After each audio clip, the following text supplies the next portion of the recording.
ஓம் சாய்ராம். என் அன்பு குழந்தையே, வாழ்க்கை என்பது ஒரு ஓய்வில்லா ஓட்டம். அதில் உனக்கென்று இருப்பது ஒரு பாதை மட்டும்தான். நீ பிறரை பார்த்து ஓடினால் விபத்து ஏற்பட்டுவிடும். அவரின் வழி ஓடினால் வந்து சேரும் ஆபத்து.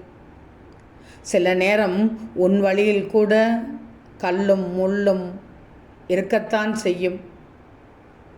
அந்த நேரத்தில், ஏன் பல நேரத்தில் உன் விழியில் கண்ணீர் பெருகும். கொஞ்ச தூரம் கடந்துவிட்டால் காலநிலை மாறும் என்பதை அறிஞ்சிக்கோ. அஞ்ச ஒன்றும் தேவையில்லை, உன் நிலையும் மாறும். விடாமுயற்சி மட்டும்தான் உன் எரிபொருள். உன்னை இயக்கும் ஒரே பொருள் விடாமுயற்சி மட்டும்தான். உனக்கென நீ துவங்கிய ஓட்டம் கருவறையில் தொடங்கியது. வெற்றிதான் உன் இலக்கு. தொட்டில் காடு இடைப்பட்ட ஓட்டமே வாழ்க்கை. ஓடு ஓடு தங்கமே, ஓடு. உனக்கென கொட்டி கிடக்கும் சுகங்களை கட்டிக்கொண்டு ஓடு. உனக்கு காத்து கொண்டிருக்கிறது வெற்றி என்னும் மகாபீடம். ஓம் சாய்ராம்.